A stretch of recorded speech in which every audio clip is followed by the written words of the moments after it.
What is up, everyone, and welcome back to the Triple H podcast, Happy Hour Hoops, presented by Train Wreck Sports. Steve and myself kicking off this episode at the start. Jake will be joining us shortly. He'll be joining some way at some point through the show, I should say. Steve, we asked ourselves last week about the Bulls and the 76ers. I think all three of us, I know I said, the Sixers seem like this might be more real.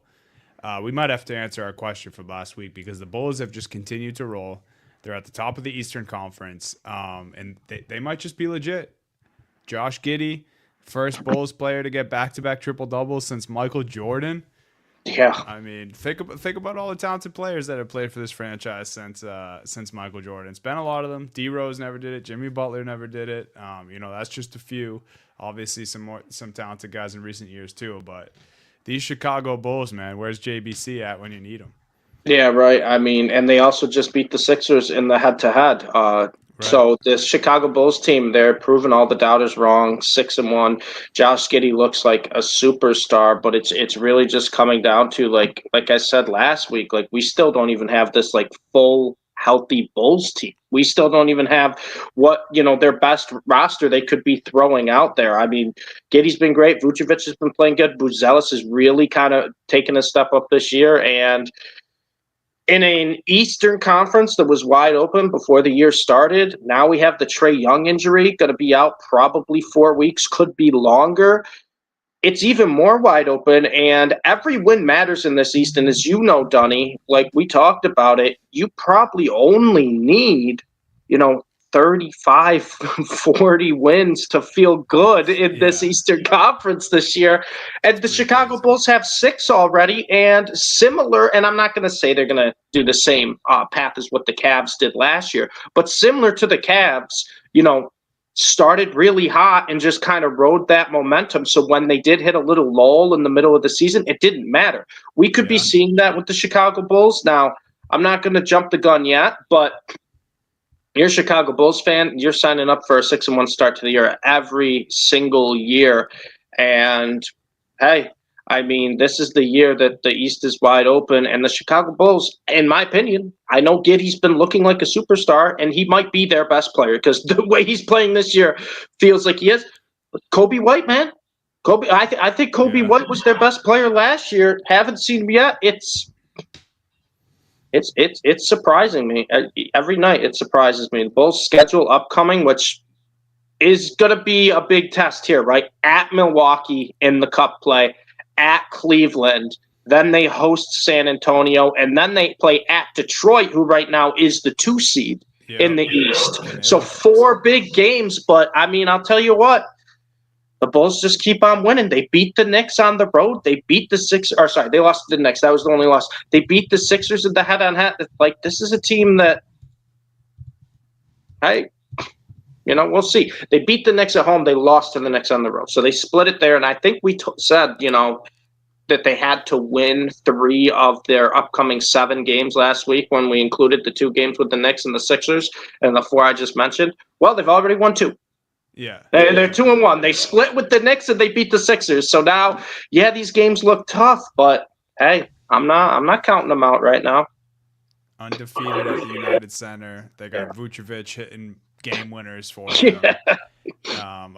A guy who, Bulls fans and Bulls ownership probably thought he was going to be out the door a couple different times. And I said it last week. I'll say it again. Like, obviously, they're not thinking this way right now. But you mentioned it. Colby White's coming back. We'll see what that looks like. Obviously, that's a huge upgrade to get a guy like that back. But if for whatever reason, the management's looking at this roster and still feels uneasy about it, maybe they do take a slight dip here in the coming weeks with that tough schedule coming up. This is also a team who I still think is in a pretty good position to make a move if they need to. Yeah. So exciting stuff. I mean, they're just playing with house money at this point. Like you said, if you're a Bulls fan, you're taking this all day long. We just got to give flowers where flowers are due. We're going to give out some more at the end of this week's episode because we like doing that so much. Last thing I want to say about the Bulls, and I tweeted this out after Giddey's back-to-back triple-doubles, but I mean, I don't think it's crazy to say that the Bulls won that Alex Caruso, Josh Giddey trade, even with the Thunder winning the championship. Like, I think both things can be true. Both teams benefited from it, but I mean, the Thunder didn't need Giddey, but Giddey is an amazing player, and he's reminding of everyone how good he is. Yeah, I get that, but here's my thing, Duddy. I will never say a team wins a deal when the other side of the deal gets that team a championship within a year or two. Yeah. And you're talking to a Rams fan here, right? Who had the blockbuster deal where they traded Jared Goff and a bunch of picks that turned into Jahmyr Gibbs, Sam Laporta, and basically the whole Lions corn made the Lions, from a joke team to one of the most dominant teams in the NFL. But what did it do? It got the Rams a Super Bowl. So I will never say that, I regret making that deal. I regret the Rams making that deal. No, what you can say is there are win-win deals. Now, however, Dunny, the Thunder still clearly won this deal in my mind because it got them kind of that piece they needed, kind of that, type of player. Maybe Giddey wasn't the best fit for that Thunder team. And obviously we had the, situation around Josh Giddey around that time where he got traded, which I won't dive into, but there was reasons besides just basketball because of the trade. Now, the other thing I will say too, and JBC, I love you. We've been positive about the Bulls. I just have to say one thing. We haven't seen any playoff success from the Chicago Bulls team recently. The Oklahoma City Thunder, we've been talking about, not only did they have one of the most dominant seasons, won a championship, but potential dynasty, right? We're potentially saying dynasty with this Thunder team. The Chicago Bulls, they got to win a playoff series, Dunny. We can't look at this trade here. And yeah, granted, they got a great player. Giddey's putting up 23, 10, and 9 right now in efficient shooting splits and has made everyone around him better. And he looks like he can be a superstar and probably will make the All-Star game this year. That's fine. That's great. And I understand that if you're looking at that trade in a vacuum, obviously you want to take a player like Josh Giddey on your team. But if we're looking at it as an overall trade and kind of what makes up the team, you can never say the Bulls won this deal. What you can say is if the Bulls, let's say, kind of get this core, Giddey, Buzelis, White, whoever else they kind of want to put around them, and maybe they have more playoff success, then you could call it a win-win, which is kind of similar to what we have with the Lions-Rams situation in the NFL, where Rams got the Super Bowl. They got the championship. They already got won their side of the deal. The Oklahoma City Thunder got the championship. They already won their side of the deal, right? The Thunder will never be like, we regret bringing in this guy that helped us win the title. So, yeah, maybe there's some people that are like, oh, man, Giddey's a really good player. And he is a better basketball player than Caruso. But at the end of the day, the best the Bulls can get out of this is a win-win deal. But what do you play the games for, Dunny? You play the games to win. You play the games to win championships. Larry O'Brien.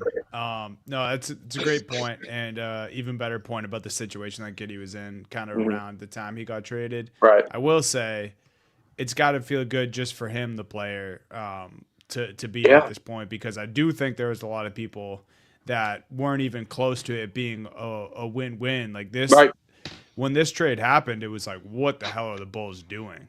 Yeah. So I was one of them. Hands up, I was one of them. Sure. A lot of people were. I mean, I wasn't thrilled for the Bulls. I was quietly still excited about the player Giddey, but as you mentioned, you didn't want to be too loud about that at the time. Right. Backing that guy, but I don't think I always envisioned this, but I did see the vision of him being a great player. I mean, he's got a little bit of everything to his game. Obviously, the outside shot still needs some work, but he's been shooting better as of late. So, shout out Chicago, man. I mean, last week I think we thought we would be here and kind of talking about how they were falling, but they just keep climbing. They're at the top of the East, and they have a little shit to them too, the Chicago Bulls team, and they still don't have Kobe White, which we keep talking about. So crazy. Let's talk crazy, Steve. You got an old man rant for us.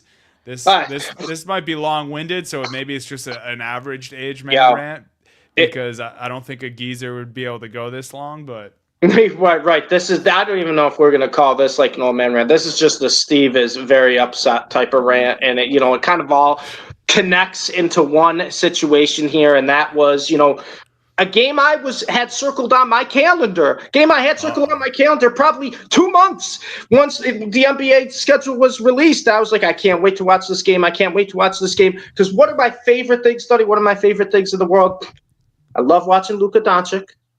I love late night basketball, right? I tell you all the time, when everybody's sleeping, I'm losing my minds on the late night slate. Love, Sure. love, love, love late night basketball. Love late night basketball. So, last night, Duddy, Lakers, Spurs. Wemby healthy, Luka healthy, going to battle Lakers, Spurs. This is the game that I was so excited to watch. This is a game that I was like, I can't wait. I can't wait to watch Wemby versus Luka, two of my favorite, guys to just watch in the NBA. Obviously, Luka, my favorite player I've ever watched play basketball, and Wemby, we already know what he's doing this year. Lakers, Spurs, this is going to be a classic game. Well, Donnie, part one of this three-part rant. Unfortunately for me, I only pay for YouTube TV, ESPN Plus, Hulu Premium with no ads, and Disney. So unfortunately for me, I'm not giving the Disney, the company that's going to bring in, I believe, $35.4 billion, $9 billion more than last year. I unfortunately am not giving them enough money to comfortably, in my nice, good old lazy boy, watch Spurs at Lakers. And you know why, Dunny? Because Disney thought it would be fun. Disney thought it'd be a fun thing to just do the kiss the ring, make YouTube TV bend the knee because they want everybody going to their new ESPN Unlimited plan. ESPN Unlimited, only $30 a month. You get your channels you have on cable, ESPN, ESPN2, ESPNU, blah, blah, blah, blah, blah. I do not care. I'm so tired of it. I'm paying you for ESPN Plus. I'm paying you for Hulu. I'm paying you for Disney. And you know what the best part is, Duddy? I could cancel all three of those and do this stupid little bundle and save money. But out of principle, I will not, because this is ridiculous. Donnie, this is not about the money situation, and this is not about me, being like, oh, I can't afford to pay $30 a month. It would actually save me money if I got that bundle and I canceled the other three. You know what this is about, Dunny? This is about me being a degenerate sports fan and wanting all my sports in one place. Because, believe it or not, Dunny, I like other sports besides the NBA. I would have loved to watch a little college football last night, a little college basketball last night. Maybe we'll throw in the Lakers Spurs game, or maybe another game there. And you know what? Maybe we've got something else. Maybe there's like a replay of a game. Maybe I put something else in the fourth corner of the quad box. Who cares? Maybe some hockey. Who cares? Because it's my choice. And YouTube TV had the customizable quad box that I could watch all the sports I wanted in one place. And I have two screens. I could do eight screens at one time. And I'm loving life. I could watch everything. Now I got to go to this just absolute piece of crap app. And we're jumping from one app to another, to another, to another. And I'm missing 5 minutes of game action when I switch between them. I'm missing another 5 minutes of game action with these unskippable ads when I'm paying for premium on ESPN. Give me a break. And I'm also missing 5 minutes when I'm like, oh, cool, this is awesome. I'm watching this game on ESPN. Oh, let me see how the game is on Peacock. Switch app. Oh, I got to check the college football game on CBS Sports. Switch app. I'm tired of it. I'm sick and tired of it. I'm tired of it because you know what, Dunny? You know what the best part about this is? All these different apps I'm going to, they're all still getting funneled to the same company. Yep. So if the same company's getting all the money, then why can't I just have them in one place? What are we talking about? So, Spurs Lakers that I had circled on the calendar, that I wanted to watch, that I was so excited to watch, especially the way Luka's been playing, and I'll get to that in a second. Wemby too. I could not watch that game in high quality on my 65-inch TV. And yeah, I do have a 65-inch TV. And guess what? I got another 60-inch TV right next to it. I couldn't watch it on either. Because every time I tried to, get from this stream, it would buffer, it would crash, it would. And out of principle, Disney, out of principle, ESPN, I'm not canceling my 3 and saving a couple bucks a month to buy your little stupid package. I am not doing it because you know what? What happens when I do that? You're gonna see everyone come over and grab your package. You're not gonna improve the interface of your app. Which, by the way, if you've tried to use the ESPN streaming service, absolute garbage. By the way, you're also about 2 to 3 minutes behind. This is a day and age where I'm getting 50 updates on my phone before it even happens in the game. Turn those updates off, Steve. Okay, I'm getting them in the group chats. What do you want me to do? What would you like me to do? I would like to watch live sports. Live sports, not delayed sports. Live sports. That's all. That's all I want. I just want it in one place and watch live sports. You can cut out all the channels. I don't need Hallmark. I don't need HGTV. I don't even need the movie channels. I do not care about those.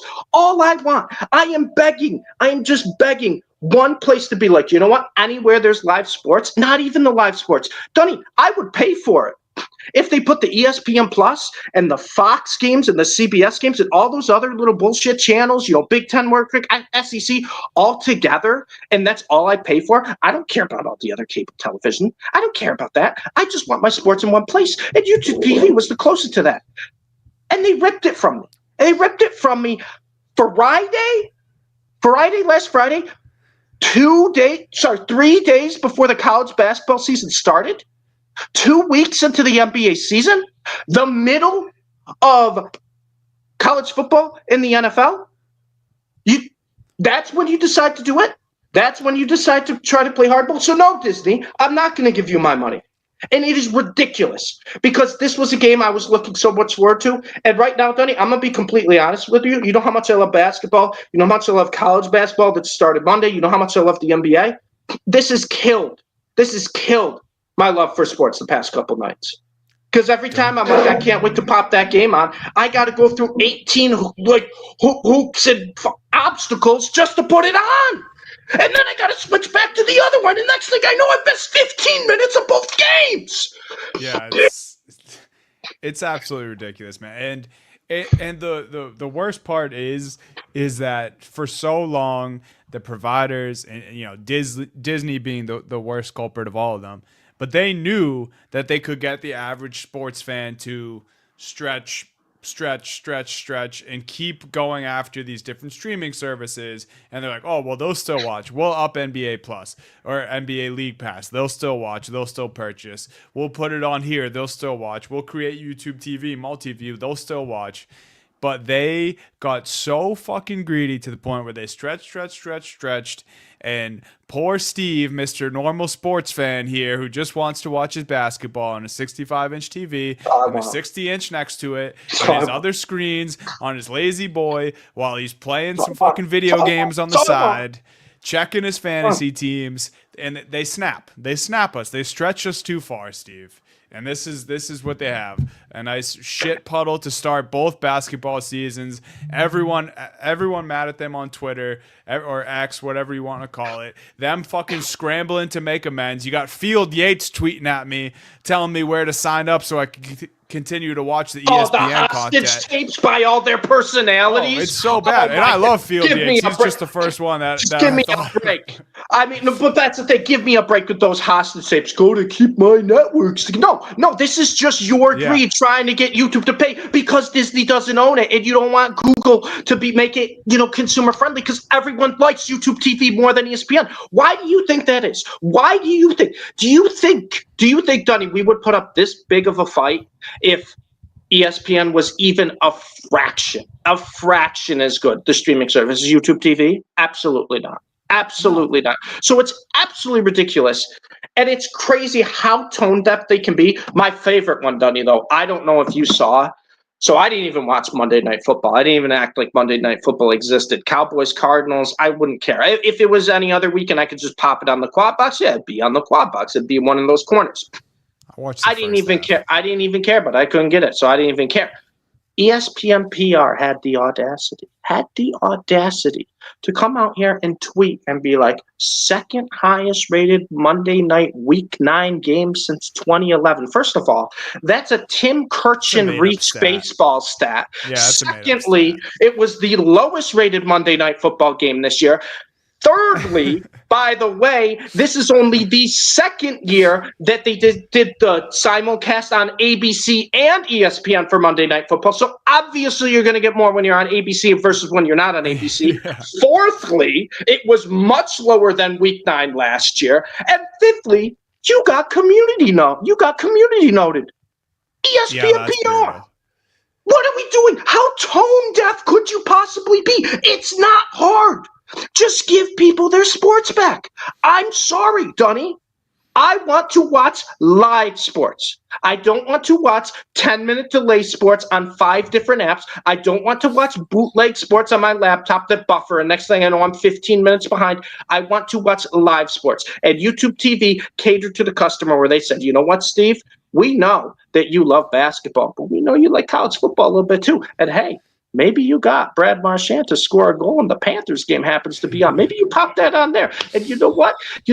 Hey, MLB playoffs were on. I got to put the World Series. I got to put the MLB playoffs in a quad box with my basketball, with my college football. It was beautiful. And ESPN said no. And the worst part is ESPN's like, oh, you want to watch a quad box? Here's the 4 games we're picking. Good luck.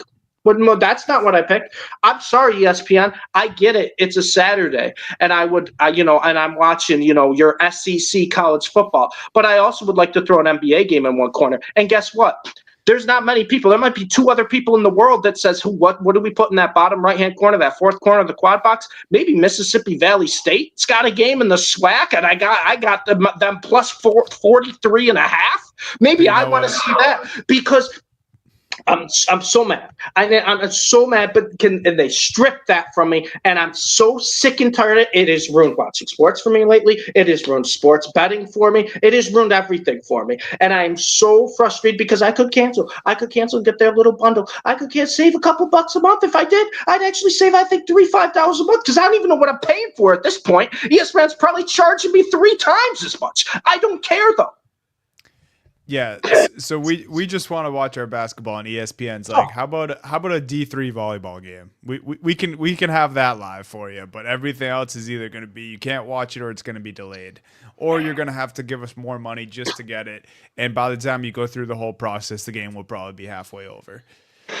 It's really incredible, man. It's sad. I mean, the fact that we knew this was coming, right? We spent a whole episode over the summer about how we didn't know how to feel about this, and I hate that. I'm going to give some credit here. It has nothing to do with the services themselves, just ESPN.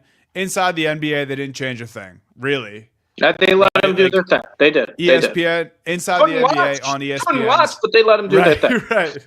I have to tell you about it for you to understand, but they have done a good job with that. I just remember that being a part of the episode where we broke all this down. But we said this was going to happen. Everyone fucking with a brain who used to be able to watch sports easily and now is dealing with this bullshit. Everyone saw this coming. Where I feel for you, Steve, and I also feel pretty good at the same time. I never really fell into the YouTube TV. I was never really a part of it. Me and my roommates, we kind of agreed to get the sports cable package. So we have all like the highest sports cable package you can get, and then throughout like ourselves and our families, we kind of have all the other streaming services. So we're kind of covered. And then League Pass, I just forget to stop the renewal, and not that I would want to. And then I'm like, oh, poor me, I got or NBA League Pass again. So I lasted 2 days on League Pass. We talked about that last week. Luckily I didn't. I canceled the renewal. I kind of got it for free, but it is what it is. Was that you a couple years ago where they charged you like 3 different times for League Pass? Yeah, so they charged me. Yeah, back. Yeah, exactly. Yeah, that was a fun one too. I'm so tired of these streaming services too. They try to sneak those auto pays in there. I shouldn't have brought that one back up. No, please don't, because three. I still got 2 more rants to go. But yeah, right, get us going towards the Lakers. Yeah, let's get to the game. Let's get to the game that so many people missed out on. Let's get to another Luka masterclass. 35 points, 9 rebounds, 13 assists. He has the Lakers sitting at 7-2, and I don't want to say it's just him because Austin Reeves has been absolutely phenomenal this year. Luka's averaging 40 points, 11 rebounds, and 9 assists on the year. He's shooting 50% from the floor, 30% from 3. His three's a little inefficient, and 79% free throw. But 40 points. 40 points, 11 rebounds, 9 assists. He has over 200 points in his first 5 games. The only other person to do that in NBA history is Wilt Chamberlain, who did it twice. The only one who even came close was Michael Jordan. Decent company to be in. The Lakers are 7-2. Lakers are 7-2. They're looking great. They're not even at full strength. Guess who's actually looks like a decent center? DeAndre Ayton. I wonder why that is. Now, you may be saying, why are you bringing this up? Why are you bringing up the Lakers? Everyone talks about the Lakers. Why do you care about the Lakers? You only care about Luka. I care about the Lakers because the Lakers look like they can be in a win-now mode and they can win a championship. And that was the exact reason that Luka was traded off this stupid team by Nico Harrison. And I will say, there had been a lot less chatter with the Nico Harrison, a little less chatter basically saying, you know what, they got kind of bailed out with the number 1 pick, Cooper Flagg. People were looking at the roster, this Mavs roster, this could be pretty good, this could be great. Well, Nico, what place are you in the West? You are in dead last. You lost to the Zionless Pelicans last night. And I get it. You didn't have your guy. Anthony Davis was hurt because he's always hurt. And you traded a generational superstar at age 25 the year after he took your team to the finals and led the entire NBA playoffs, not just his team, the playoffs in points, rebounds, assists, steals, and three-pointers. Mate, you traded him in the middle of the night, broke his heart. You traded him to the Lakers, and then you called him fat on the way out. And and then we're not even going to talk about Quentin Grimes for Caleb Martin because that one is even worse. But the fact of the matter is, we didn't give him enough slack. How are you still employed? How do you still have a job?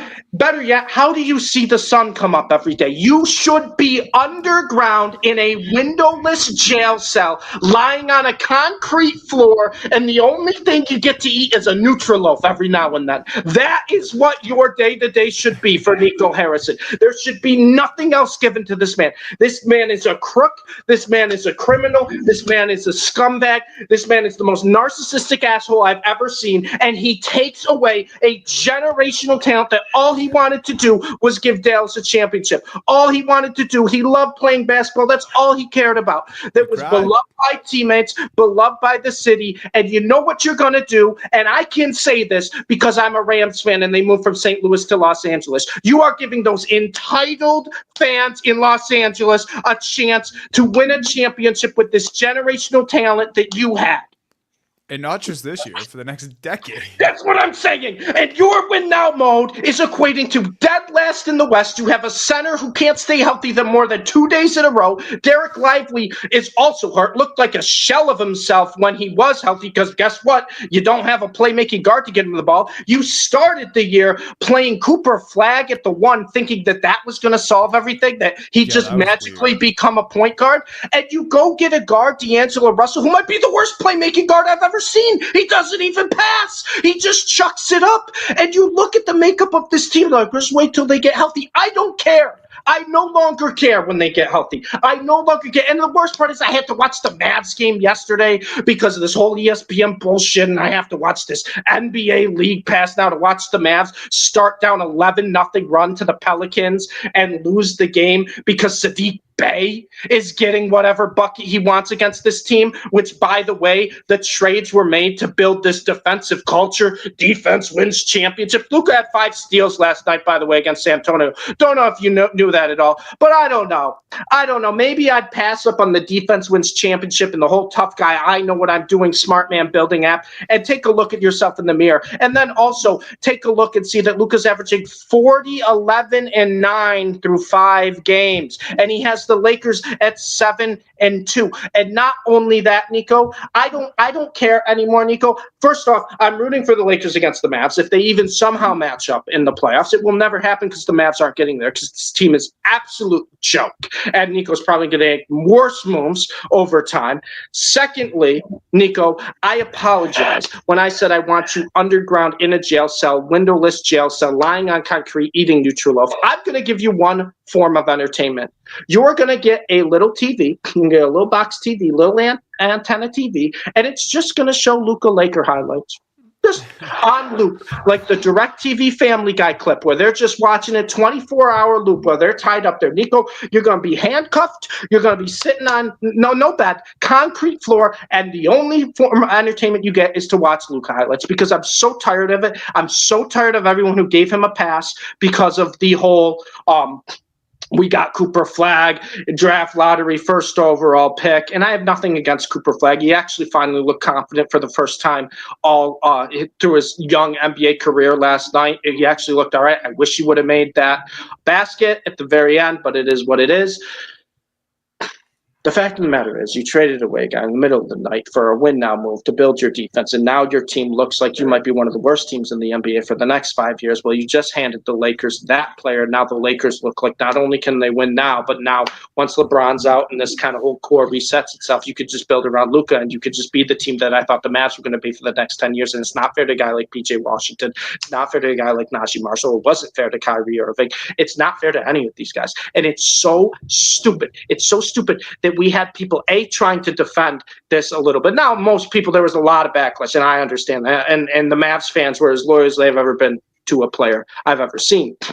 But then the fact that you tried to call him fat, and then we had that whole little off season with look at Luka, how out of shape he is. Look at the weight he's gained. I do not care. That man could be 400 pounds if he's putting up those numbers. I do not care. I do not care. He cared about basketball. Yeah, he was hurt. You traded him in the middle of the night when he was hurt that year. I'm sorry, but go Lakers at this point. I'm done with the Mavs. And maybe I'll get back in when Kyrie comes back. But I am done right now because I'm so sick and tired of watching this pathetic, embarrassing basketball team. And then 2 hours later, I get to watch my favorite player I've ever seen touch a basketball effortlessly put up 35, 40-point flirting with triple doubles every single night, and everyone around him's loving basketball. He's making highlight play after highlight play. I'm so tired of it, and I couldn't even watch it. I couldn't even watch it. I couldn't even enjoy that after the Mavs' embarrassment against the Pelicans. I couldn't even watch it. I had to watch it buffer. I had to check clips on Twitter. I'm exhausted. I'm exhausted. And that's only two. I have three coming, but I will let you guys talk for a little bit because I'm going to lose my mind if I keep talking about the Luka trade because I will never get over it, and I will never forgive Nico Harrison. I do not care if the Mavs win a championship. He will never be forgiven. I do not care. He deserves to rot underground in a jail cell, windowless, concrete floor. I don't even, you know what? I don't even care what you feed him. I give him dog Jesse Pinkman treatment. Jesse Pinkman treatment. Yeah, that's tough. So I was gonna ask a Nico question because something about Nico puzzled me yesterday, but I'll hold off. Let's go right into the Lakers because the Lakers are rolling, right? You mentioned that as part of it. They're rolling. They're rolling pretty good. They look great, man. Yeah. And wonder why they look great. All the role players are kind of falling into place. And I wonder why that is, Sonny. Well, I was just gonna shout out my guy real quick, Marcus Smart. Who that's who it is. That's the glue right there. It's the glue, baby. That's why this thing's rolling. I mean, Luka's 40 points per game is awesome, but you get a guy like Marcus Smart dropping 17 for this team, beating the Spurs. Wait, I will say, all jokes aside, did you guys, Steve? Sorry, it sounds like you missed the whole game, but no, I caught as much of it as I could. It was like defensive possession on Wemby was like vintage Smart. Yeah. He was face guarding him in the post, was on him for an entire possession, and then as soon as Wemby caught the ball, he drew the offensive foul. So I did want to give my guy a shout out there, even though I had jokes. But I mean, like, look, we said there was a possibility that, and we did give the Lakers credit saying that the DeAndre Ayton move was definitely the best center available. And we were all like, Ayton, much like everyone else who covers basketball or who enjoys watching, we were a little weary with the Ayton move. But there was part of me, and I did say this on here, like, he also is kind of the perfect guy to match Luke up with. Not perfect in the sense that, there's obviously other guys who you'd rather pair with Luka, but he's big. He's athletic. He knows how to score around the basket. He can get his own shot, and he's going to rebound. And he's just done all of that for the Lakers this year. he seemingly seemed happy. I don't know what the whole shit the first few weeks before the season was like with all these weird comments coming from Ayton in his camp, but I mean, 17.5 points per game, 8.5 rebounds per game, just under 1.5 blocks per game, and he's shooting 65% from the field. Like, that's about all you can ask for a starting center in today's NBA. And he's doing it. And, you know, the earliest we can have LeBron back, it came out today, is the 18th of November. So still a couple weeks there. And he's cleared for 5-on-5 contact, but I just don't know if the Lakers are even worried about rushing him back at this point because they look so damn good. Also, if you guys aren't watching, Jake joined in the midst of Steve's rant, so welcome, Jake. Any Lakers thoughts? Yeah, I mean, what Luka's doing, I mean, you would imagine that Luka's going to always do amazing things if you watched him play, but this is otherworldly, and Steve read off some of the stats, you know, being in the same vein as Michael Jordan and Wilt Chamberlain. Not bad, not a bad group to be in.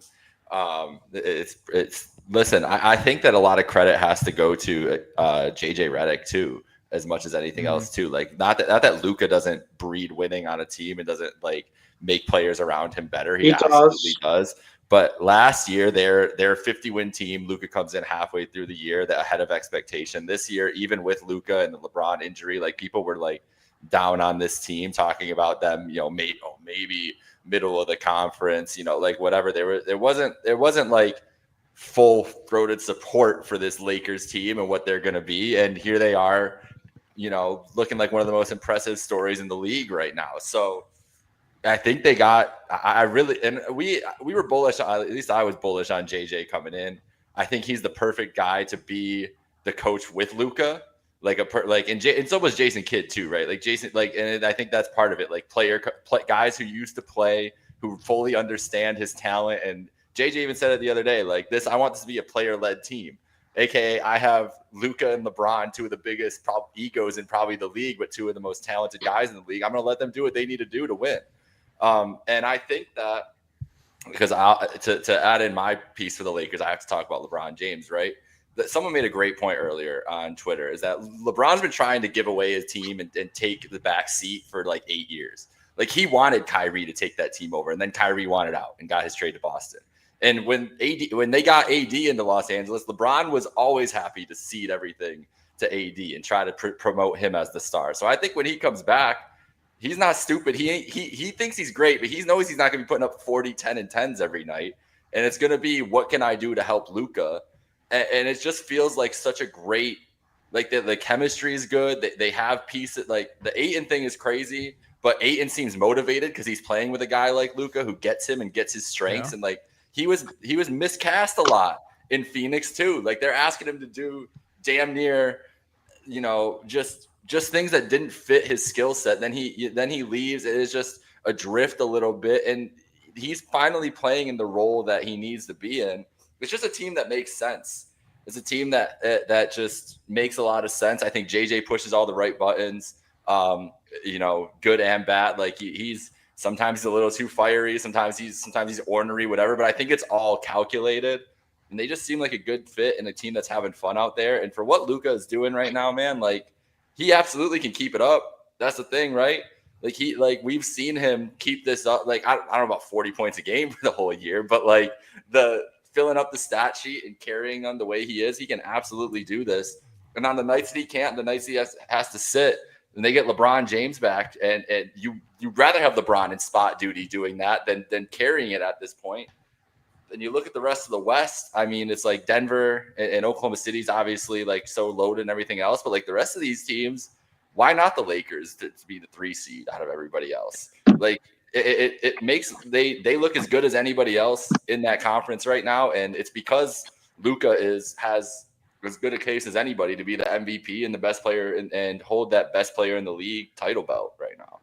I mean, if he plays enough games, obviously to be eligible for MVP, and the Lakers are a top 4 seed in the West, I don't see how they don't give it to him.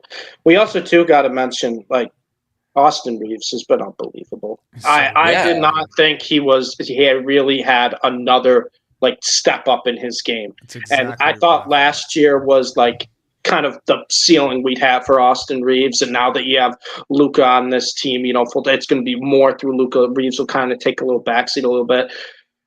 He steps up when Luka. He plays with Luka. He steps up when Luka's not there, and it's kind of crazy because I didn't think that was possible. And you're looking at, in my opinion, now the Lakers, what their top three guys when LeBron's healthy. How many teams can match 1 through 3 with those four in terms of just skill and ability to just take over games, get any bucket they want? I don't know how many teams I could even name off the top of my head that can match with those three. And I'm saying that assuming LeBron's going to be kind of just a little lower than he was last year. Sorry, not making this about me. No. But that's all I'm saying is it's really impressive. It's one of those things where Luka is putting up these type of numbers that, like, once again, he's just writing his own records in the record book at this point. And Reeves is averaging 31 points and 9 assists per game. And it's like pick your poison. When all three are healthy, I don't know how you stop this team offensively. DeAndre Ayton kind of looks like he's fitting into that role perfectly. First couple games frustrated me, and it looked like, oh no, it's DeAndre Ayton all over again. But he's really kind of starting to get comfortable. Rui Hachimura is playing well again. Jake LaRavia, he looks great coming off the bench. Stoney, I know you mentioned Marcus Smart, but I got to mention Marcus Smart again because I think he does look good. I think Luka is the reason, like everyone, it looks better. I just think he's one of those few players in the NBA that as soon as he gets there, as soon as the team kind of figures out how he's, running the offense, everyone around him better. But Marcus Smart is kind of that dog backbone you need a little bit too. And it's just everyone looks better around him. And similar to what I said with the Chicago Bulls at the start of the show, is they're not even operating at, full strength. This Lakers team isn't even operating at full strength. We're talking about LeBron James. Yeah, he's older. Yeah, we're not sure, how much usage he's really going to have when he comes back. Well, we're talking about LeBron James, where if you want to say Jordan's the greatest of all time, or if you want to say LeBron's the greatest of all time, it's one or two. We're just talking about that not being on the court. And it's just incredible to me to see what this team's doing, and it gets me so irrationally upset because I think the Mavs built the perfect team around Luka for this type of player, and you saw those types of players growing with him, and then next thing you know, they trade him in the middle of the night, call him fat on the way out. And I'm actually very happy for Luka that he's doing this because it's a giant middle finger. The Mavs are in last. The Lakers are one of the top contending teams in the West, and Luka is putting up video game numbers. But man, it's one of those things where I'm rooting for it because, like I said, he's my favorite player I've ever watched play basketball. And he really, was the reason I kind of just bought all the way in to the Mavs teams and the vision and everything around him. And now to see him do it, somewhere else, it's like, it hurts, right? Because I'm still in love with watching him play basketball. I love the guy, but at the end of the day, you just look at the team he's doing it for, and it's just like it doesn't feel the same way, and it's tough. But at the end of the day, that's what happens. That's what happens. Sports are meant for heartbreak, and I got a whole mix of emotions going on with this Lakers team right now because there's, like I said, I feel like at this point right now, I'm more excited to watch Laker games than I am Mavs games. I don't think that's a crazy take, but no. It's one of those situations where, it's like you almost feel guilty. Where last night, and I'm not going to get mad. I'm going to save my third rant. I'm not getting mad right now. But last night, when I wanted to watch Lakers Spurs, that would have been the game on the big screen. Unfortunately, I had to waste it with the Mavs Pelicans. But in a utopia world where I could just watch all my sports in one place, quiet down a little bit. Where I could watch all my sports in one place, I would have given the Lakers game precedent over the Mavs game. Mavs game would have gone second TV, absolutely. Mavs game might have even gone in a quad box on the second TV. But unfortunately for me, can't quad box. Can't do that. Yeah, no, I got nothing else to say about the Lakers. I'm enjoying watching Luka do this. I'm enjoying it just being an absolute middle finger to Nico Harrison and the Mavs ownership every single night. That gives me a little bit of joy, but at the same time too, seeing that and then watching this absolute embarrassment of a product that the Dallas Mavericks are putting on display, and the fact that the trades were made for a win now mode. Give me a goddamn break, Nico Harrison. It's just 2-6. Yeah, it's just not good. It's just not good. And it's one of those It's things. early. It's early though. I know. Don't talk me off the ledge. I want to jump off the ledge. Don't talk me off the ledge when I want to jump off the ledge. On principle, I won't let you jump off the ledge. Coop is going to get. No, Coop's going to be a force, and he looked confident. He looked confident for the first time. I think all season last night, which is great. And obviously the Mavs don't have a playmaker. Kyrie comes back. That's going to help solve that issue quite a bit. But my God, I mean, you trade away, in my opinion, the best playmaker in the NBA, and then the guard you get is D'Angelo Russell. Did you guys? I'm sure no one else watched because they could watch all the other games they wanted. D'Angelo Russell last night didn't even look to pass. He had 0 assists in the first half. And they elected to put him in the starting lineup last night over Clay, right? No, yes, they did, Don. Yes, they did. Now Clay is a shell of himself this year. That's a whole nother conversation. It might be. But here's the thing. If Luka was still there, I bet Clay would be looking fine. I guarantee he would be looking fine. He may not be, the Clay Thompson of the Warriors, but he probably would have like 15, 17 a night. He'd actually look like he wants to play basketball. But the fact of the matter is, with this whole situation, is the Mavs' complaints right now with everything could be fixed if the Luka trade never happened. It's just so crazy. Luka Doncic is averaging more points this year than Anthony Davis and Cooper Flag combined. That's good. That's great. That's great. And no one, when that trade happened, assumed that the Mavs were even going to get Cooper Flag. They got gifted it. No one even assumed that was going to happen. It's just exhausting. We got to move on. Let's talk about the Spurs. Can we just talk about the Spurs? Because I got my third rant. It comes into the Spurs, but I need one of you to start it first, and then I'll dive into my rant. Because Well, the Spurs, it seems the last week or so, not even like the last 2 or 3 nights, teams are figuring them out a little bit. Wemby, not 2 horrible games, but two bad games for his standards, and certainly the way he started the season. I believe they are still, where are the Spurs at? They're the 5 seed, 5-2. Rockets, Nuggets, Spurs, all 5-2, 3, 4, 5. I thought after the first loss, they might bounce back and give the Lakers the business last night, which they absolutely should have won that game. Mm-hmm. Marcus Smart tried giving it to them. They missed 2 free throws with a chance to tie the ball game. No, the end of that game was crazy. I got to see the replay of it because I missed it live 15 minutes after the fact. But the end of that game was crazy. I couldn't believe how many opportunities they had to win that game. It was crazy. I mentioned it.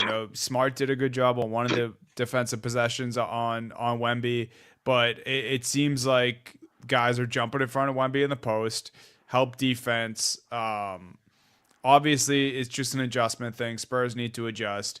But it's weird. Are the teams figuring out the Spurs a little bit, or did they just start unbelievably hot and now they lost Harper to injury and Fox is still out and hasn't made his season debut? Because I would have to argue if Harper and or Fox were back in this lineup, we wouldn't even be questioning these shortcomings, and we might not even have seen the shortcomings if neither of these guys were on the floor. So, Jake, where are we at with the Spurs right now? I think that we should still be just as high on them as we were last week. I mean, last night it's a 2-point loss in that game with Luka and with the injuries and everything else, and they should have won. Yeah, the game against Phoenix, that's going to happen in an NBA season, right? You're gonna lose on the road to a team you shouldn't do. And Wemby, has his 9 points in that game. He goes 4 for 14. He's mortal. He's not an alien. He is a little bit mortal. But that's I don't think that it's anything to take. Now tomorrow night they play the Rockets, right? Like tomorrow night, that's a real like. Can they get up for that game? It's a lot of eyes are going to be on that game. I don't know. Is that game on ESPN? I hope not, because then there won't be as many eyes as it should be on, as Steve so kindly pointed out as I joined this show, or right when I joined this show. Don't worry, it's probably on some other streaming Prime. service. Prime, good. Whatever. Yeah, Good. Amazon Prime is Friday nights now. Can't wait. I don't know who's on, but can't wait to log into that account and put that on the TV. And I can't do it. I can't do it. You really are broken. Steve is broken today. Yeah. This is crazy. All you had to do was, and you know what? Can I jump back to that rant? Can I go back to this? Because I'm not someone who has YouTube TV. I use my apps. You guys know that I will, by hook or by crook, find my way to watch a game, and it doesn't matter. But the shilling. Did we talk about the shilling from ESPN? Did you guys talk about Scott Van Pelt putting out his of course the hostage tapes? Yes. We brought up the hostage tapes. Like and they send you to the website that is just like doesn't do anything. It's just like the ugliest looking website that's just like, hey guys, you already knew all this information. Here it is again. Like, sorry about it. Click here and give us your credit card information, and then you can watch some more games. It's essentially what that was. Joke. It's like, hey, I'm a familiar face that you watch on all your favorite TV programs. Here's how you spend more money and then be able to watch us again. This app was the dumbest. I was so mad when they came out with this dumbass standalone app, and it is ruining. And I would never pay for it, and I'm probably never going to pay for YouTube TV. I'm probably never going to do any of this shit. I'm going to buy hook or buy crook my whole life as long as I have to, because fuck these people. But for real, like, for people that want a better, live experience, like I heard you saying, Steve, like you don't want to be behind at all, like you want it to be live, you want it to be. I just want multi-boxes. I just want to watch everything in one place. That's all I want. I like more than one thing. And it's 2025. We have the technology, right? Like this should not be hard. And and it's the NBA's fucking fault too. Like NBA putting it on like all these different stations. It's all these stupid blackout rules. Why do these leagues not? You know what? If League Pass was double the price and there was no blackouts, who wouldn't pay for it? Like, you can watch ESPN games on League Pass and just siphon some money off the ESPN. Everybody would have it. It should be illegal. It should be illegal to make you pay for a streaming service and then put local blackouts in it. What are we doing? How does that make sense? How does that make sense? What team do you think I want to watch? If I'm living in Minnesota, you think I want to watch the Orlando Magic? No, I want to watch the Minnesota Timberwolves. So don't black that out locally. The local blackouts have never made sense in my brain. Do you know where I live currently? And Jake, I'm sure you know this. In Buffalo. And the MLB app, it blacks out Cleveland, New York, Toronto, and Pittsburgh. What? What do you? Wait, what? The sixth of the league. What do you mean local blackout? I don't live in Canada. I don't live in New York City. It's 7 hours away. Are we serious? Like, the local blackouts on streaming services you pay for make absolutely zero sense to me. I will never understand it. And my favorite part is the people who are naive and are figuring this out. We're like, hey, I went to try to check the game. Wasn't on YouTube TV, so I went to this streaming service. I'm paying for ESPN Plus. I'm paying for Hulu. I can't find the game. Yeah, I know you can't find it because you're not paying for the other one, the fourth one, which, by the way, still blacked out. Can't pay for that. Got to pay for that. Got to pay for this other one. I'm so sick and tired of these streaming services, these local blackouts. I just want cable back, man. I just want cable back. Just give me one payment. We're on our way one payment and everything in one place. I will pay. Listen to me, cable, because you're going to make a fortune here, because I guarantee people will agree with me. I will pay double what I'm paying now on my streaming services if you give me cable back and everything's in one place. All my channels are there and everything's in one place. If you give me It's gonna cable get to back. that, but it's just If gonna you be give Disney. me cable Who does back, it? and there's channels for, don't you ever say that again, Duddy. If there's channels for League That's the way Pass, we're heading. there's channels for ESPN, there's channels for ESPN Plus on cable, there's channels for Fox, CBS. You give me all that cable, I will pay you double what I'm paying now. You know what, cable? Even better. I'll shoot you an email right now. I'll send you an email of every streaming service I'm paying for. You could throw Netflix on there, cable. You could throw Hulu on there. You could throw HBO on those HBO channels. I remember back in the day, cable, those HBO movie channels. I movie remember channels that. were the shit. Johnny remembers that. I remember that back in the day. Cable, put it all in one place. I will pay you double. I will send you my bill. This is what I'm paying monthly to 40 different stupid streaming services. Here's the amount, cable. You find some way to mash that up, put it in one place, and no exception to the rule. Give me a quad box. Give me customizable quad boxes because YouTube TV is goated for that, and I will never go back. And give me that. I will pay you double. I will pay you double because it's not the fact that I don't want to pay money. It's not that. It's not that. I don't care. I explained this to Dunny earlier, Jake. I would save money if I switched to that ESPN bundle and canceled my other stuff. I would save money.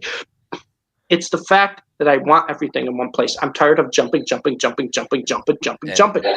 And that's what the apps don't want you to do, because the apps, the way all these things are is, and it's everything, and everybody needs to be aware. We're doing it right now. It's just eyeballs. Like, I want you. You need to come to my Peacock.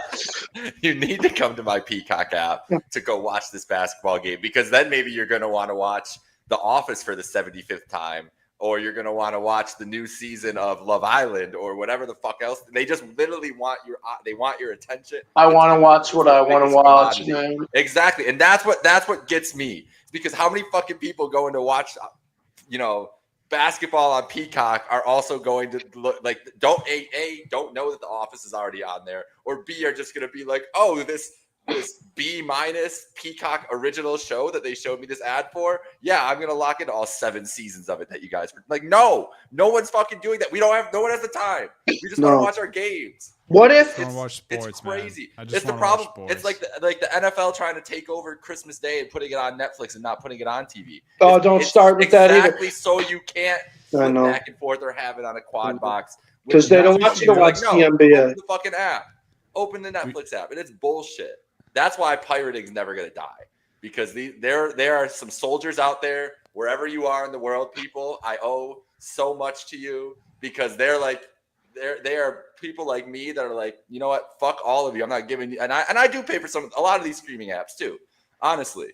But sometimes, out of principle, I'm just like, no, I'm not giving you the attention. I'm not giving you the click. I'm going to my trusty Steed, or Steed 2 or Steed 3 or Steed 4 or Steed 5, and I'm watching the games that way. I'm putting 2 up at the same time on both of them. You're not getting, the app's not touching it. And that's what these companies deserve. It's bullshit. So anyways, I just wanted to get back into that. I needed to I'm right there with you. You know what would be the greatest thing ever, and they'd never do this, but it'd be the greatest thing ever? Everything lived in one place, and everything was locked. And essentially, if you wanted CBS, it added to your bill. So, you want to watch the CBS, $5 a month. Oh, you want to watch Fox, another $5 a month. Oh, you want to watch this, another, and you just tally it up. Because back in the day when I had DirecTV, there was 1,000 channels. I watched maybe 60 of them.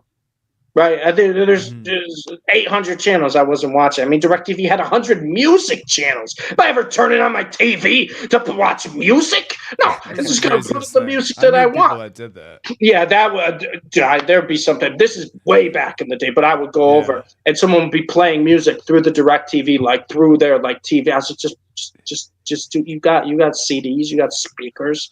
This is before aux cords existed. What are we doing with the DirecTV channel? But regardless.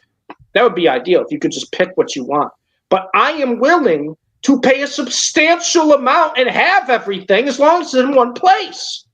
You guys familiar with the movie Dodgeball? Obviously, of course. We should do something like that, but just with a cable platform. So Average Joe's cable. It's just no pressure from the outside world.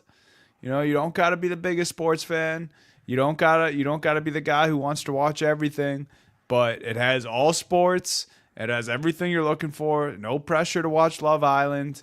No pressure to get into a show that's binge worthy. No pressure to watch this fucking show that no one's ever heard of, that you don't want to hear of, but it's going to get forced down your throat and you're not going to be able to watch a game. Average Joe's cable. We just put it out there to the average sports fan who wants to pay a premium to watch all the sports in one place, like Steve said. And we take down Disney, which is Globo Gym in this example.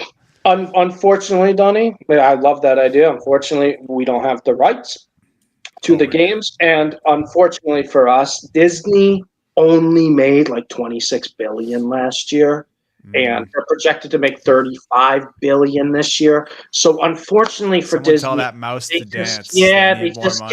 They just can't cut corners here. They can't shave pennies. Donnie, it's tough, man. When you're only making $26 billion, like that's tough. You gotta get to 35 the next year. Poor. Oh my God, dude! Could you imagine that? Oh my God, Disney. I feel bad for Disney. I genuinely feel bad. Only $35 billion you're projected for. Oh, you poor thing.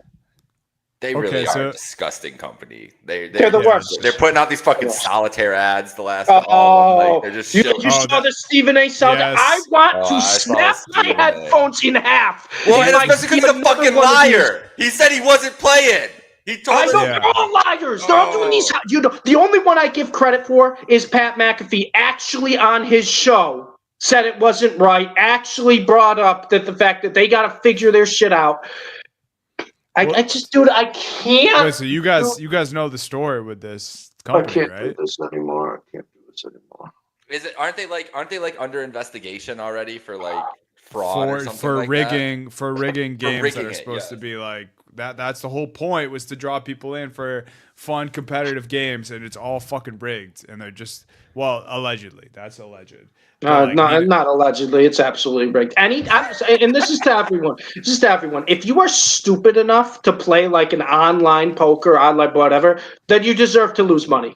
You deserve to. If you downloaded a solitaire online blackjack, you deserve to lose money. If you downloaded an online solitaire game because AI Stephen A. Smith told you to, then you got bigger problems, man. Yeah.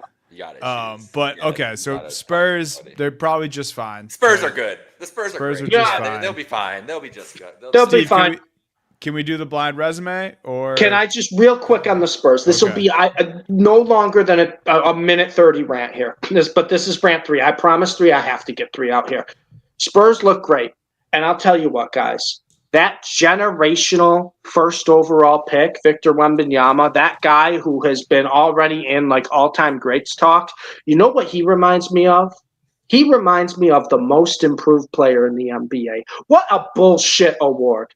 Are we out here being serious that he is in contention to win most improved player of the year? It was about 5 days ago. It might have changed now. Don't quote me. It was for 5 days. MVP and most correct. Improved. Yeah. Are we? How stupid can we be? That might be the dumbest award I've ever seen in my entire life. Most improved player of the year, guys. When he was getting scouted and when he was drafted, he was talking about the best prospect we've ever seen since LeBron James. And we're going to say this guy's most improved. Hey, you know what? Newsflash, play the news music. Doo-doo-doo, doo-doo-doo. Oh, God, I hated that. Newsflash, players improve over time. When you come into the league at 19 years old and you have generational talent, you're going to get better as the years go on. Usually most of the high draft picks, usually most of the top picks, they have all the talent in the world, usually get a little better with in-game experience. They usually improve. Most improved player shouldn't be for a guy we all expected to be an all-star and generational talent. It should be for guys who have been no-names, who have jumped their points by about 10 points a game, rebounds by about 5 rebounds a game. Guys who you look and you go, oh my God, this guy's first 4 or 5 years couldn't get on the court, was kind of a journeyman, and oh my God, next thing you know, he's making a real difference. He's impacting winning. Give me a break. Give me a break with this most improved player nonsense. I am so sick and tired of it. And this also goes into comeback player of the year. You can't give comeback player of the year in the NFL to someone who's just bad the year before. That's not comeback. That's not comeback. That's most improved. You can't give it to someone like that. I just just like what are we Most improved player is like the dumbest award. Maybe I'm not a has big to fan be. of awards in general. Like you guys know this. Like I've told you, I went on this rant a lot about sports awards and the Grammys and the Oscars and all. It all drives me insane. Most improved, bro. Like what are we even? What are we doing? Like, why? That's like one of the most embarrassing. Like, unless you are like a Wemby, like you're a superstar. That's one of the most embarrassing things you could ever do. It's like you were trash last year, and now you're decent. Here's your shiny toy. It's like, no, why does it even exist? Like, who decided this was like what? I need to look up the history of the most improved award. Like, I don't understand why this thing ever even came to be.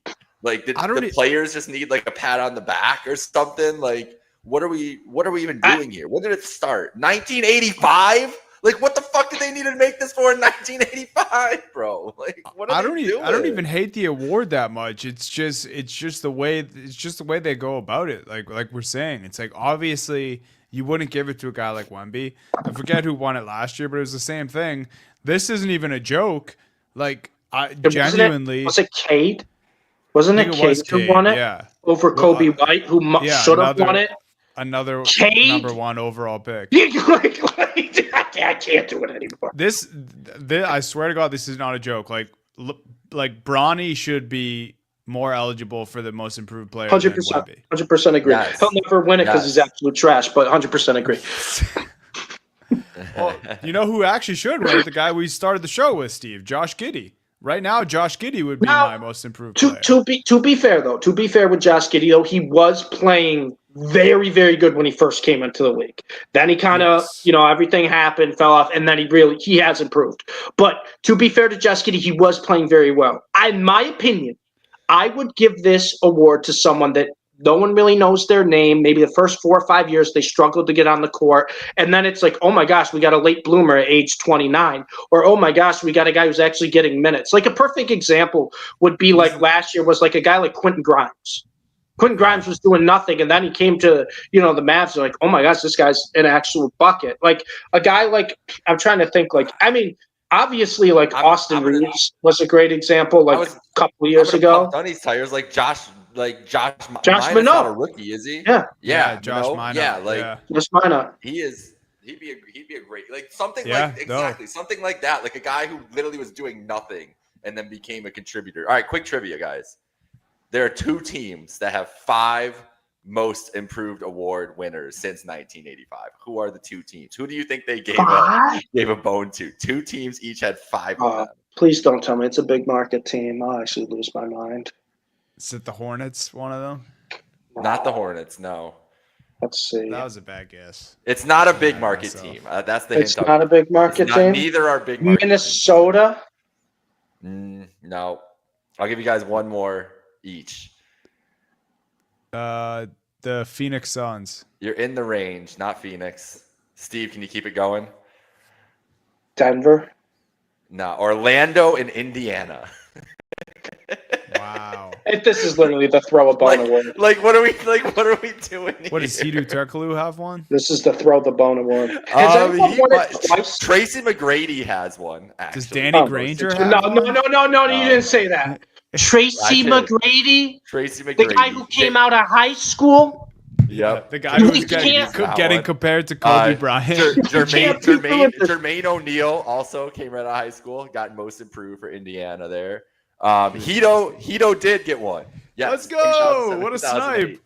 He got that. And Danny Granger the year after. Come on. There we go. I swear to God, I did not know that. I swear to God, I just pulled 2 slow, small forwards from my brain, from my 2K brain, because that was even early in my watching career. Ryan Anderson, dude. Paul George, back-to-back years in 2011. I'm glad we did this little exercise. That just made me feel good. And then the most recent was Victor Oladipo in 2017. I remember that, actually. I remember that. Scott Skiles won it also before. A guy who was unbelievable in college and just probably didn't deserve that. But I just don't know. Jalen Rose, Tracy McGrady, Jermaine O'Neal, 3 years in a row is crazy when all those guys were it's absurd. It's absurd. It's absurd. So All right, get Steve. All right, blind resume. Let's do some feel good stuff. Steve's gonna give us his blind resume, which this is fucking way more difficult than mine. So I looked at this. I was like, "What are you doing to me here?" And then we'll end the show with flowers. Dunny, you have to get into the brain of Steve. I'll give you a hint. I'll give you guys a hint. It's definitely a Steve guy who's. I'll give you a hint. I'll give you guys a hint. After I give you. All right, player A. 24 points a game, 5.3 rebounds a game, 2.7 assists per game. Pretty good numbers, we'd say, right? Pretty good numbers. Yeah. Steal per game, 1.1 steals per game, 1 block a game. So, okay, averaging over a steal and a block per game. And 47, 37, 85 shooting splits. Very, very good. Very, very good. This also will probably tie into Rant 3.5, just a warning there. Player B, 24.4 points per game, so just a little more than player A. 6.5 rebounds a game, 4.5 assists per game, so a little more rebounds, a little more assists. 0.8 steals, 0.9 blocks, so just less than 1 a game. And very similar shooting splits, 46, 36, 85 shooting splits. So player A, player B. Here's your hint. Their teams have the same amount of wins this year.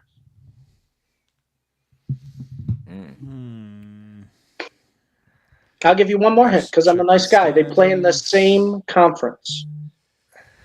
All right. Well, then, see, I was thinking that one might be Josh Giddey, but there's not a lot of options with how many games. There's only like a couple teams there, so I don't know if that's one. I got a guess for one of the guys. Go right ahead. All right, go for it. I want to hone in on one of the players and guess, but I'm just gonna guess. If I say is one of the players this guy, you'll tell me yes or no. Mm-hmm.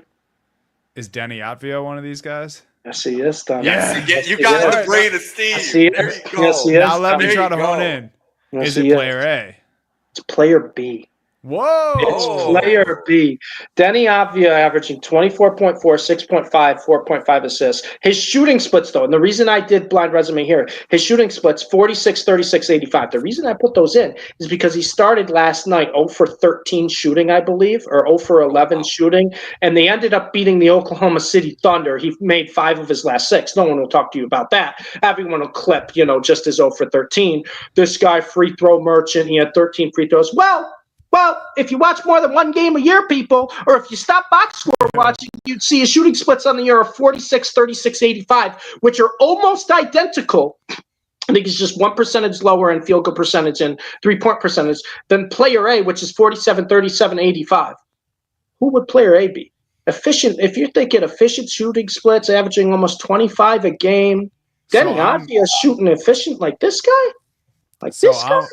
I'm mad because I guess player A for Denny not because I thought his assists were lower. I should have looked closer at that because he does like to stuff the stat sheet. I did think his defensive numbers which they aren't bad. I mean, a scoring forward who's averaging just under a block and a steal. But I went that way for Denny because I thought he was above 1 on each. But okay, let me do some context clues here. So it's another team in the West with 5 wins. Ooh. I have a guess, but it's Jake's turn. I have a guess. I mean, I'm trying to get in the brain of Steve of how he would do this. I think I got it. I think Donnie and mine might just be locked in. I think I have it too because I think I know the team. You said it's in the West. It's a guy. It's got to be a guy who's like a big name, but not doing as much. So here's a guy. Is it? Oh, hold on. My phone's ringing. My computer's going crazy. Is it Kevin Durant? It is Kevin Durant. Let's go. Denny Avdia putting almost identical numbers. I would argue better numbers than Kevin Durant this year. But the reason I put it in for blind resume, almost identical shooting splits. And the Portland Trailblazers, 5 wins in the playoff picture right now. Obviously, long season to go. Portland Trailblazers look like a different team. But this is a guy I have been pounding the pavement on, Denny. You guys know how long I've been hyping up Denny Avdia. He got me the win in our fantasy basketball championship last year. I know Jake remembers that. He got to face Denny Avdia being the leading scorer in the playoff fantasy playoffs last year. But Denny Avdia, I've been saying all the time, this guy's very good. This guy's very good. This guy's very good. This guy's very good. Everyone was hating on Denny Avdia last night. because all the Oklahoma City Thunder fans were butthurt. They lost their game, and they were like, this guy's a free throw merchant. Everyone makes fun of Shea for shooting free throws. Crazy. This guy's a free throw merchant. First off, watch more than one game. I've been watching Denny Avdia since he was on the Wizards. This guy can ball. And the fact that he's putting up 24.4, 6.5, 4.5 on Kevin Durant-like shooting splits, we got to give this guy credit. I feel like I have to mention his name every week because you guys can correct me if I'm wrong. I don't think I hear Denny Avdia's name anywhere. I don't even think half the talking heads know how to pronounce Denny Avdia's name. And the fact of the matter is, this guy's putting up all-star numbers. He probably could have won Most Improved Player of the Year last year. He probably should win it this year. And the fact of the matter is, just not a peep about him. And I don't understand why it is. The European takeover in basketball in the NBA is real because these guys just come in and within 2-3 years they're just looking like they could do whatever they want on the court.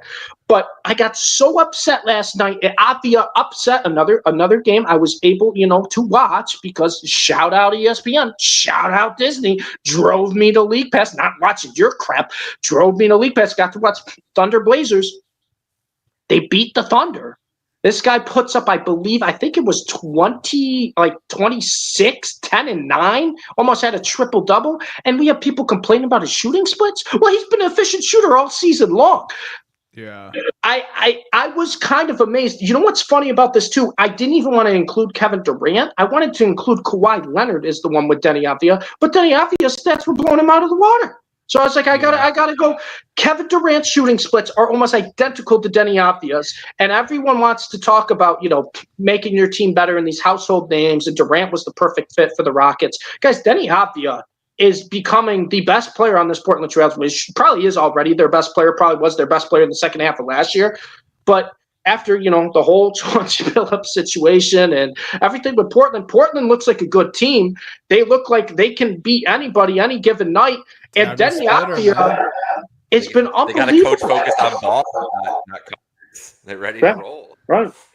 But I had to put that out there because I was almost shocked I knew he was putting up box score type numbers. It was the shooting splits where I was like, oh my God. Like this guy's. That's what gave it away with Durant was it was so close to 50-49. Exactly. Exactly. There's got to be someone who does this. So I nailed Denny. I'm not going to take credit. I wasn't going to say KD, even though I let Jake go. I was going to guess Jimmy Butler. Okay. Fair enough. I figured the scoring wasn't that high, but I knew he's trying to do the free throw thing with Steph, so I'm like, he's probably around 85 there. He's not a poor three-point shooter, but that does seem a little high for Jimmy. I don't know why that was just the name that was in my head. Let me remind you guys about this Denny Avdia trade because it's worse than I thought. It's really bad. Denny Avdia was traded from the Washington Wizards to the Portland Trail Blazers during the 2024 offseason in exchange for veteran guard Malcolm Brogdon, who's now retired. Correct. The number 14 Maybe a gambler. Maybe a gambler. Maybe a gambler. Maybe a gambler. The number 14 pick who turned into Bub Carrington, so fine, but not nearly the player that Denny is. A 2029 first-round pick who, by 2029, the Blazers will probably be a damn playoff team, the way they're rolling right now.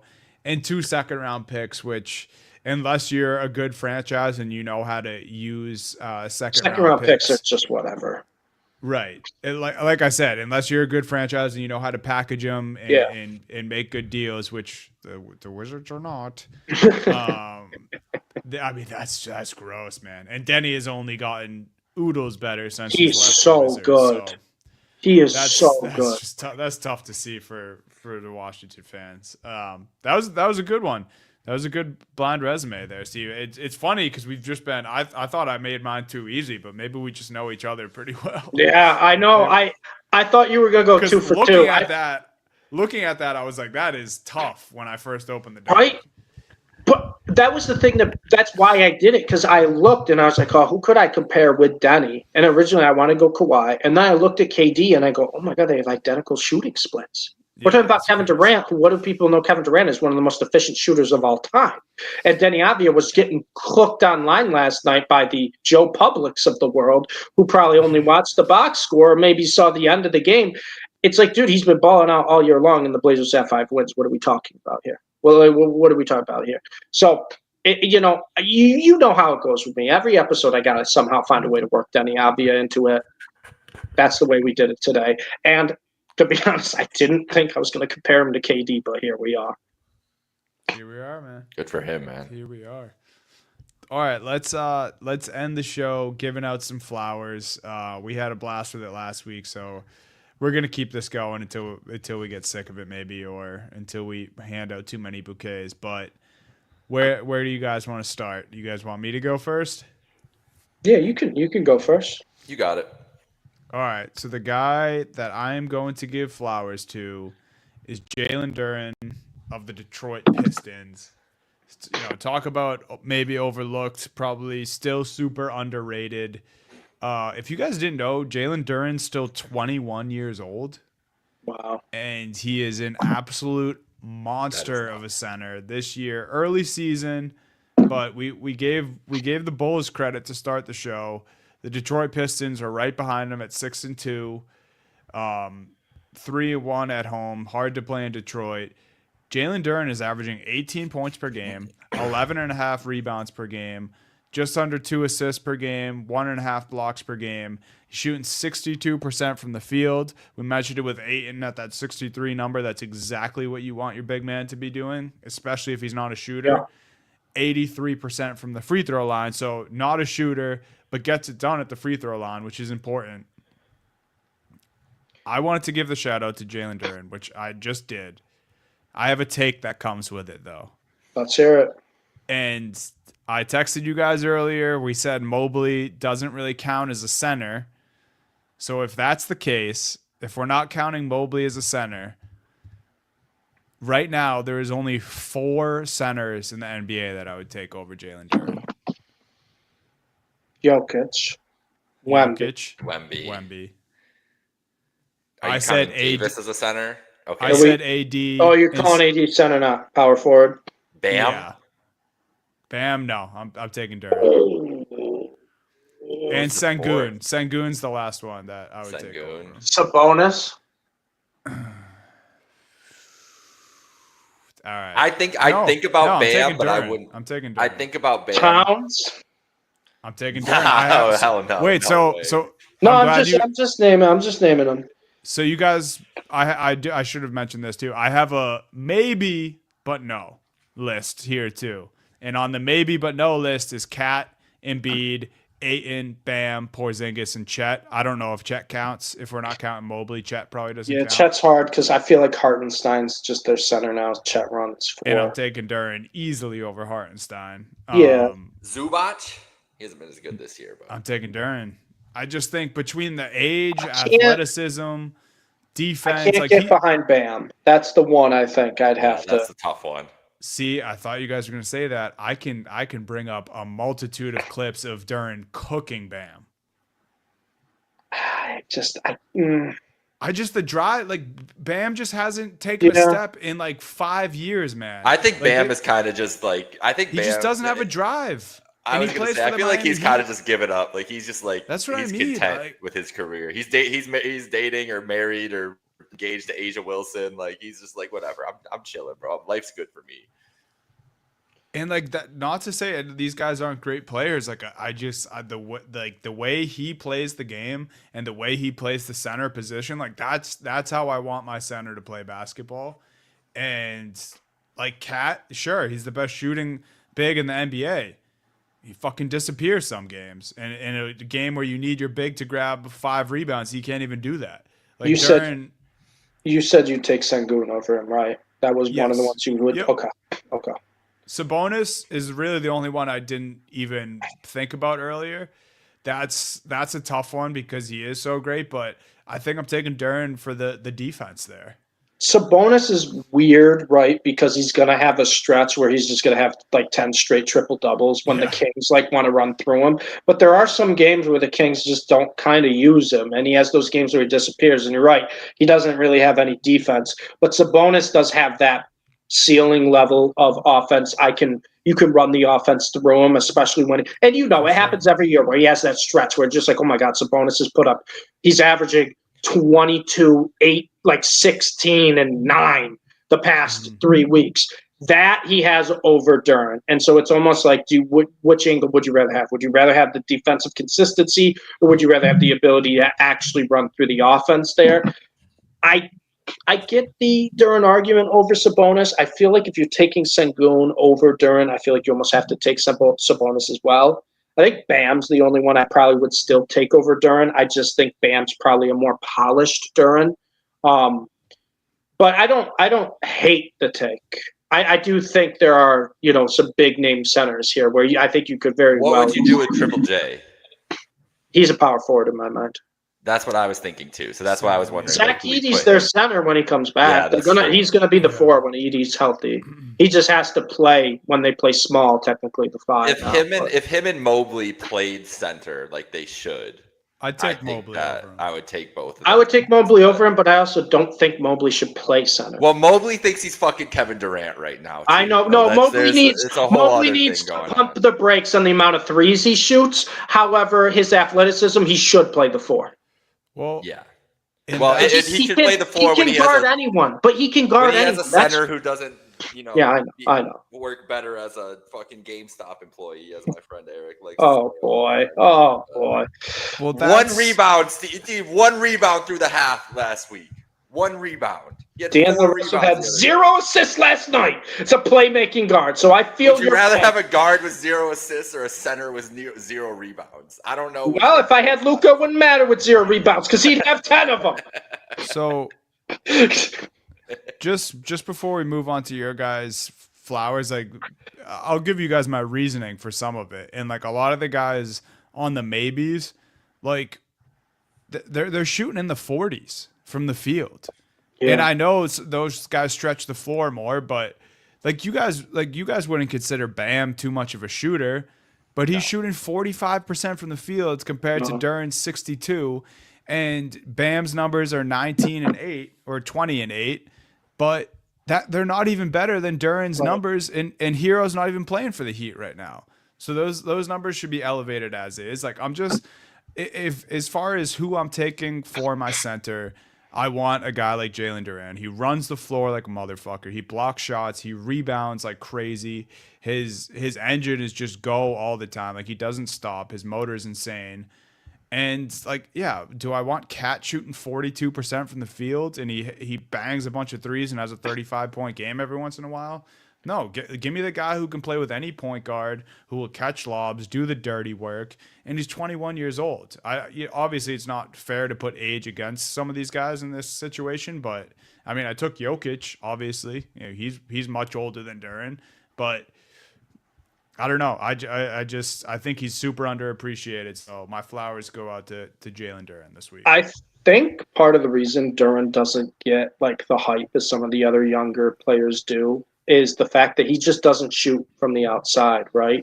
And when you think of centers who don't shoot from the outside, you think of them as big, kind of unathletic, just bodies down low, right? Where they're trying to play old school basketball.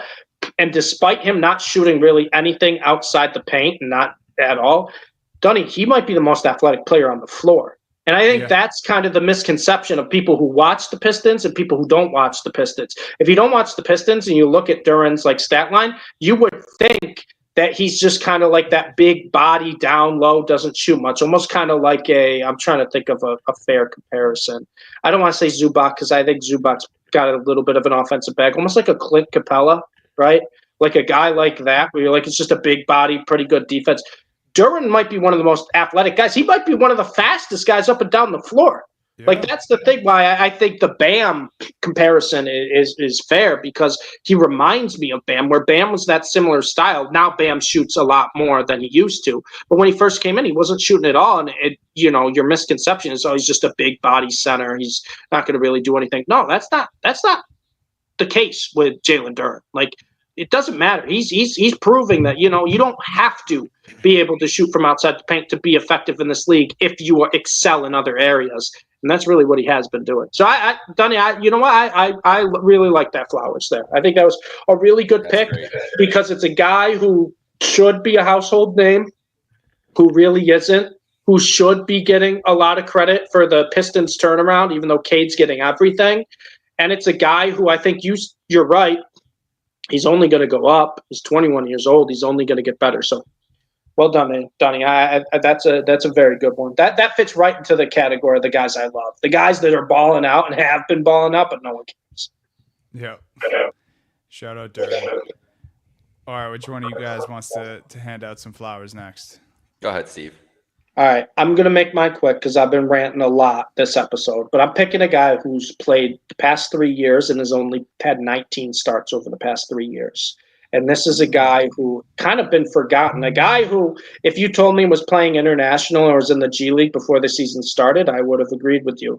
But this is a guy who I think should get some of the credit for the Milwaukee Bucks season so far this year. And it's not Giannis, believe it or not. It is Ryan Rollins.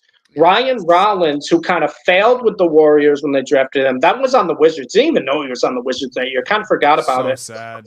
Went to Milwaukee, was at the end of the bench. No one kind of really realized he'd make an impact. And I'm going to be honest, because I was high in the Bucks. Dunny, I know you were a little higher on the Bucks this year. We kind of all were like, this Bucks, around, core around Giannis feels like it's better than past years, and no one's really talking about it. And we name-dropped a lot of guys, and I don't think any of us, Jake, I think you're right there with us. I don't think any of us mentioned Ryan Rollins. I don't think any of us thought he would make an impact. Guys, this year, Ryan Rollins has averaging 16 points a game, 5.6 assists per game, 3.4 rebounds. He's averaging almost 2 steals a game. He's shooting a nice 51% from the floor, 39% from three, and 83% from the free throw line. And he went from a guy who couldn't find his way on the court to a guy who's not only a must starter on the Bucks, but he's playing over 30 minutes a night. And after Giannis has been clearly the second best player on this team so far this year. He's been better than Trent Jr. He's been better than Kuzma. He's been better than Miles Turner. He's been better than Cole Anthony. He's been better than all these guys that we named when the season started that we were like, oh, this is kind of a sneaky Bucks score. Never thought it would be Ryan Rollins. This is a guy no one's going to talk about unless you're betting daily fantasy every night or you're in the weeds in fantasy leagues. And I missed the boat. I'm picking him up. My buddy got him. He won't shut up about it because he's a Bucks fan too, and he thinks he knows everything right now. The fact of the matter is, Ryan Rollins is balling out, and I love these types of players. They've struggled their first couple of years. They couldn't even find their way on the court, and now we go from a guy, and we see this all the time, where it goes the opposite direction, right? Where you struggle your first couple of years, bounce around from a couple teams. Next thing you know, they're out of the league, and I'm like, hey, what's that guy doing? Google search his name. He's playing somewhere across the continent, right? So got to give Ryan Rollins some flowers there, man. A guy who actually should be in the running for Most Improved Player of the Year. Probably should be one of the favorites to learn it, because this is exactly what Most Improved Player of the Year is. A guy who couldn't even find his way onto a rotation. He's on a roster, but he's never getting minutes. He's only getting those blowout minutes to now not only getting meaningful minutes for the Milwaukee Bucks, but impactful minutes, being the second best player on the team. And oh, by the way, getting Milwaukee right now in a playoff position at 5-3. There's a lot of people that came and said it, Giannis and a bunch of nobodies this year, and we were kind of pushed back and they said, the score might be good, but we didn't think Ryan Rollins was going to be that reason. And right now, he is the exact reason that the Bucks are as effective as they are right now. He's the only other guy right now in Milwaukee where they're running the offense through. When Giannis comes off the court, they're like, oh, Ryan Rollins, all right. It's incredible. So got to give him flowers because I love seeing that of guys that I didn't think would be in the league, and now it's like, oh my God, this guy's a player. It's crazy. It's a great poll, man. All right, mine is it's a guy who just came back, just played a couple games, but he's already outsizing his production. He's clearly got an increased role this year, and I think he's ready for a breakout too. Is Isaiah Joe. Isaiah Joe's been back for 4 games for the Thunder. He's averaged in his career 7 points a game. He's in his 6th year. He's averaging 17 points a game. He's averaging almost 48% from the field and 43% from 3. He's playing the most minutes he's ever had in his career so far. Clearly, the Thunder want to have a big role for him coming off the bench this year. And if he's going to be shooting like that and score, I don't think he's going to stay at 17 points a game all year. Like that would be hella impressive, and he'd be up for that most improved award too. He came down to earth a little bit last night. 4 for 12 and 3 for 10 from 3. Before that, he was 7 for 12, 5 for 12, 7 for 12. He's getting rebounds for this team. He's filling in where they need to. You know his nick. You want to know his nickname, guys? You know what his nickname is according to Basketball Reference? Strokin' Joe. Oh wow! Strokin' Joe, baby. Okay, Joe. Right. Shout out Strokin' Joe. Isaiah Joe. I mean, gonna have a nice role on a team that could win the title this year. So he will be a name, I think, later on if he keeps this up. People will be noticing. But right now, outsizing anything he's ever done in his career, and it's got to be good for him. Feel good for him right now to be put in that role and deliver it right away when he came back. Thunder are like the Dodgers, man. I know, they got man. So many Yeah, it's not guys. fair. Like how did they're not paying them all. Like they're not paying them all mega millions. It's actually the opposite. Yeah. So they just find these guys, man, and they Except just Shea. produce. What is it? Shea gonna make like 110? Yeah. Well, yeah. Shay's gonna make a little It's bit. gonna be fucking nuts. The real free throw what? merchant. We should grind all year and just give out a real most improved player award for the NBA. The Happy Hour Hoops. I don't hate that idea. This is just Dunny. No, he's setting us up because it's going to be Josh Mina, and we're going to have to fucking talk about him. Nah, I'll pull someone from the weeds. That's what's I'll going to pull happen. someone from the weeds, and I'll argue it. But no, Josh Mina has been incredible. He's been awesome. I feel bad for not making Mitchell the Happy Hour Hooper of the night, Jake. If that's what this is about. No.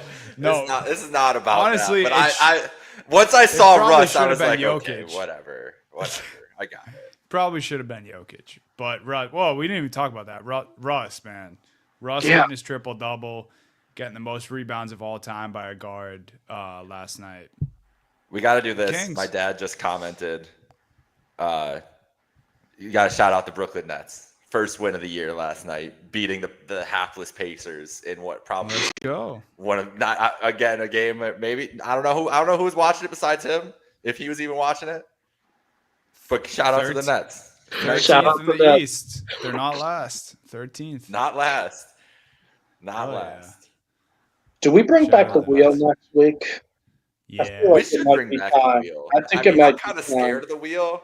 The wheel's gonna. Who is the wheel gonna bring up? The wheel It's week gonna give us the Lakers up, next week. Yeah, Lakers, Dallas, Mavs, Philly, Boston, Cleveland, just on rotation. It's just ESPN behind that wheel.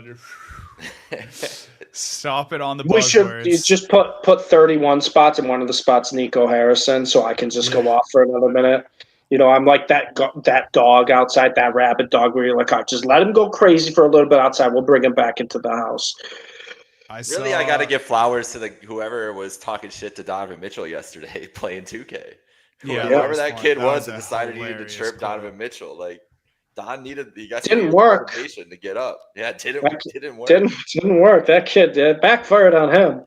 Garland's back too, Jake. So that's Garland's back. That's back earlier than expected, right? I thought he wasn't going to be like Thanksgiving time. I thought so too, but I think they realized they needed him. I think Mitchell has a 46-point game because Garland's out there running the offense and taking a lot of pressure off of Mitchell. And Don could just kind of, not that Don can't get 46 on a whim when he wants to. Right. Yeah. Just makes everything go when you got that guy back on the floor. I mean, and Allen and Mobley played great last night too. Yeah. With him out there. So we'll see.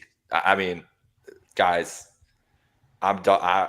Jared, I've never despised a player on my own basketball team as much as I despise Jared Allen, but I got to give him credit. He had a good game last night. You want Dwight Powell? You could despise him. You want D'Angelo? I think Dwight Powell. I think Dwight Powell could get more rebounds. No!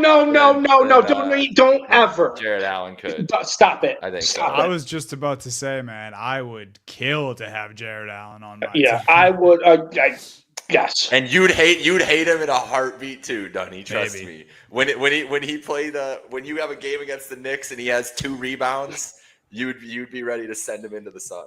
Can I do, Donnie? I don't want to turn this into Stevie Boston, but Neemias Queta, I apologize for hating on him.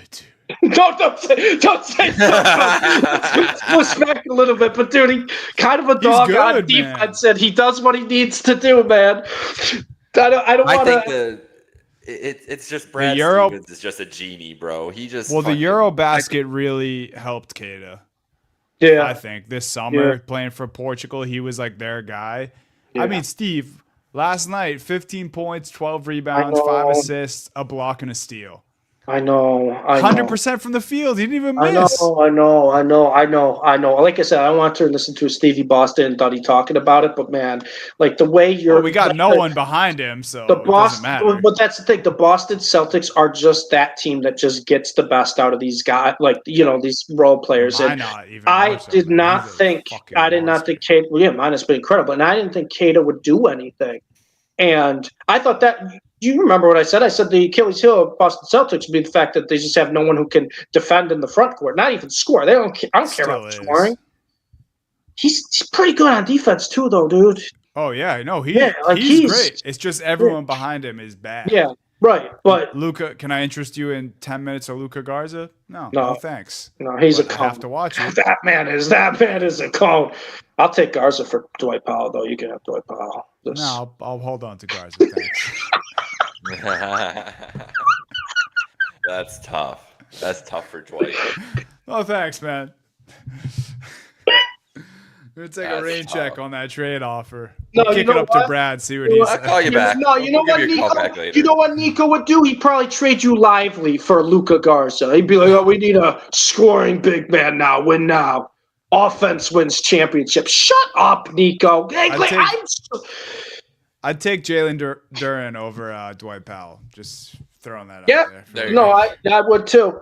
I would absolutely too. Also, real quick, I want to give a shout out. I don't know if he's still watching, but my one of my best friends, his son Calvin, is watching Happy Hour Hoops. They're starting him young, little guy Calvin, probably the most athletic little kid I've ever met. So shout out Calvin. We love you here, Happy Hour Hoops. I'll pull back the profanities a little bit for the coming weeks, but that's awesome, man. Thank you. I might have to edit the entire rant out. Well, he's not paying for cable yet anyway, so he can skip that part. Yeah, exactly. He's good. It's his dad paying all that. He don't matter.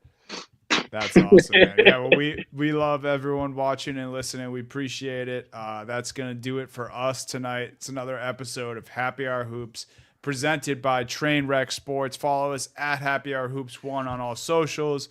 Go follow Trainwreck Sports. Like and subscribe to the YouTube. And we will see you guys next week. Later, guys.